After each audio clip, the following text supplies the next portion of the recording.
दोस्तों नमस्कार, मैं हूं सरताज अहमद। आज न्यूज इंडिया तक का टीम बढ़िया विधानसभा क्षेत्र के चौकी हसन पंचायत बांगरा टोला स्वतंत्रता सेनानी स्वर्गीय अब्दुल जलील साहब के निवास स्थान पर पहुंचकर उनके बेटे अब्दुल हमीद उर्फ चुन्नू बाबू से वार्तालाप किया। बता दें कि आज दिनांक 14/9/2020 को कांग्रेस के वर्चुअल रैली जोरों शोर से किया गया है। अब्दुल हमीद उर्फ चुन्नू बाबू बढ़िया विधानसभा से कांग्रेस महागठबंधन के उम्मीदवार भी हैं। बता दें कि अब्दुल हमीद उर्फ चुन्नू बाबू के पिता स्वर्गीय अब्दुल जलील साहब स्वतंत्रता सेनानी थे। मैं न्यूज इंडिया तक के दर्शकों को बता दूं कि बढ़िया प्रखंड परिसर में स्वतंत्रता सेनानियों के जो लिस्ट लगा हुआ है उसमें इनका नाम सबसे ऊपर में लिखा हुआ है। दोस्तों, स्वर्गीय अब्दुल जलील साहब बढ़िया विधानसभा से 3 बार विधायक भी रह चुके हैं। अब्दुल जलील साहब ने अपने अंतिम समय तक जनता का सेवा निस्वार्थ भाव से करते रहे हैं और किसी भी परिस्थितियों में अपने सिद्धांतों से समझौता नहीं की। बता दूं कि स्वर्गीय अब्दुल जलील साहब को 15 अगस्त 1972 को भारत के तत्कालीन प्रधानमंत्री श्रीमती इंदिरा गांधी जी द्वारा ताम्रपत्र से सम्मानित किए गए थे। स्वागत है चुन्नू बाबू आपका न्यूज इंडिया तक। धन्यवाद। चुन्नू बाबू, आप बढ़िया विधानसभा क्षेत्र से कांग्रेस के प्रत्याशी हैं। यहाँ बढ़िया विधानसभा जो है किस तरह से समस्या से जूझ रहा है ये आपको पता है और पब्लिक का डिमांड क्या है, आप इस पे हमें कुछ बताएंगे। बढ़िया विधानसभा 1952 से लेकर 1977 तक जब मेरे पिताजी विधायक हुआ करते थे तो 77 में वो विधायक थे, 78 में ये क्षेत्र कट कर गुड़िया कोठी जुट गया और 1978 में कटने के बाद पुनः यह बढ़िया 2010 में हुआ। 2010 में बढ़िया विधानसभा फिर होने का काम किया। दुर्भाग्य ये रहा है कि इस क्षेत्र से जो भी विधायक रहे किसी पार्टी के हों, उन्होंने अपने स्तर से जो भी संभव रहा यहाँ के आम जन समस्याओं को सुनने का काम किया, उनकी समस्याओं को निदान करने का काम किया। लेकिन दुर्भाग्य रहा है ये 15 साल का कि जो वर्तमान विधायक हैं इनको जनता से कोई मतलब नहीं है। इनको आप भी जानते हैं, पूरा बिहार जानता है, बिहार के मुख्यमंत्री जानते हैं कि इनका व्यक्तिगत जीवन किस तरह का है। हम उस पर कुछ कमेंट करना नहीं चाहेंगे, लेकिन ये जनता से मिलना पसंद नहीं करते हैं और जनता की समस्याओं चंद लोग जो इनके आगे पीछे घूमने वाले हैं उन्हीं की बात सुनते हैं, उन्हीं पर अमल करते हैं। तो हम जो हैं, आप लोग जानते हैं कि मैं बहुत दिन नीतीश कुमार के साथ भी रहा हूँ। 24 साल 1995 में चुनाव लड़े थे गुड़िया कोठी से, बिहार पीपुल्स पार्टी से, और 96 में नीतीश कुमार के साथ आनंद मोहन जी विलय कर गए और 96 से लेकर 2015 तक मैं नीतीश जी के साथ था। इतने अंतराल में नीतीश कुमार जी मुझ जैसे समर्पित कार्यकर्ता, जब बिहार में पूरे बिहार में माइनॉरिटी के लोग लालू यादव जिंदाबाद कर रहे थे, सिवान की धरती पर शहाबुद्दीन जिंदाबाद कर रहे थे, उस समय एक राजनीतिक परिवार का एक नौजवान सिवान की धरती पर नीतीश कुमार जिंदाबाद, समता भाजपा जिंदाबाद का नारा दे रहा था। उसमें हम लोगों को बहुत कुछ झेलना पड़ा है, लेकिन सिद्धांत से समझौता करना हमारे परिवार की परंपरा नहीं रही है और ना हम लोग सीखा है। इसलिए हमने पार्टी को दिलो जान से चाहा और सम्मान दिया, काम किया। लेकिन दुर्भाग्य हमारा ये रहा कि नीतीश कुमार ने सत्ता में आने के बाद हम जैसे बहुत से कार्यकर्ताओं को भूल गए, जिनके पसीनों से, जिनके संघर्षों से, जिनके त्यागों से पार्टी खड़ी हुई थी, समता जदयू।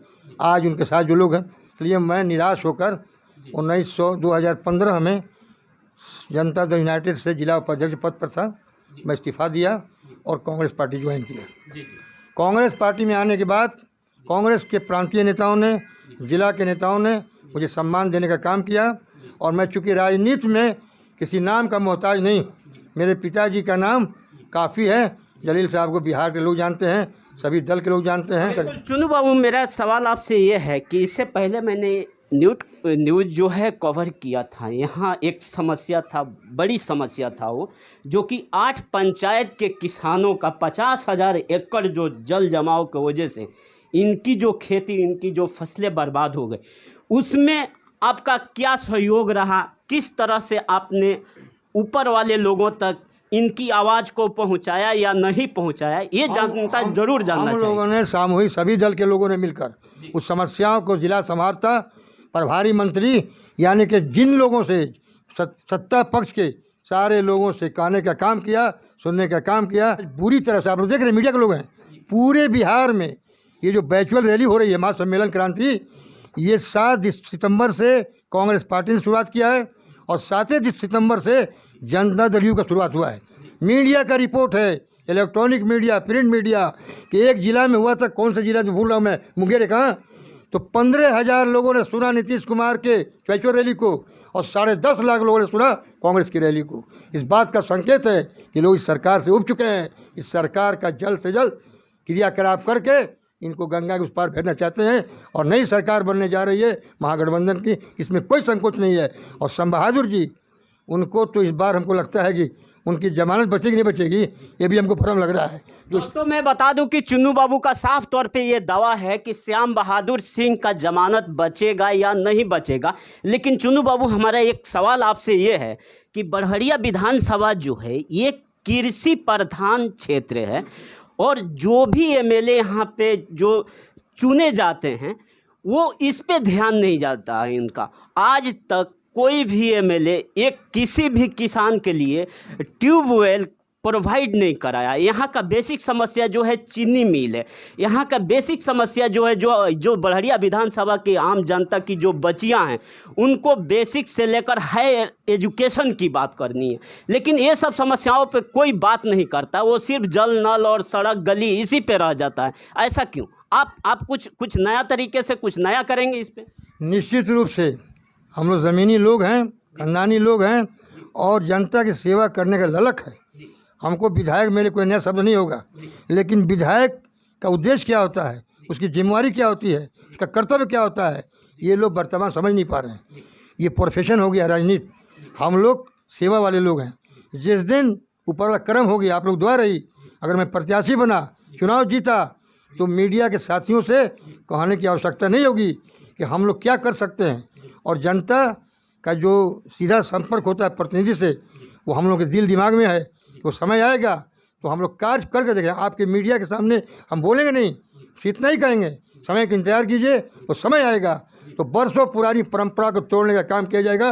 एक नया अध्याय, एक नया इतिहास शुरू होगा बड़हरिया में और लोग याद करेंगे कि जलील साहब जैसा शख्स, संघर्ष करने वाला, गरीबों का हितैषी, मजदूरों का नेता, दुकानदारों का नेता, नौजवानों का नेता, उसके बाद ये चैप्टर समाप्त हो गया था। उसी खानदान से, उसी खून से, उसी परिवार से एक नौजवान आया है, उस अध्याय को पुनः शुरू करने का काम कर रहा है। ये बताएगा समय। अभी हमें समय नहीं है बोलने का, क्योंकि हम मझधार में हैं। समय आएगा, आप लोग स्वयं उसका उत्तर मिल जाएगा। दोस्तों मैं आपको बता दूं कि अब्दुल जलील साहब के जो लड़के हैं, वाकई लोग बोलता है कि खूनों में जो है वो राजनीति दौड़ती है। एक स्वतंत्रता सेनानी का बेटा और भूतपूर्व विधायक का लड़का चुन्नू बाबू जो है, ये सारी समस्याओं का हल करने का दावा जो है न्यूज़ इंडिया तक के चैनल पे इन्होंने किया।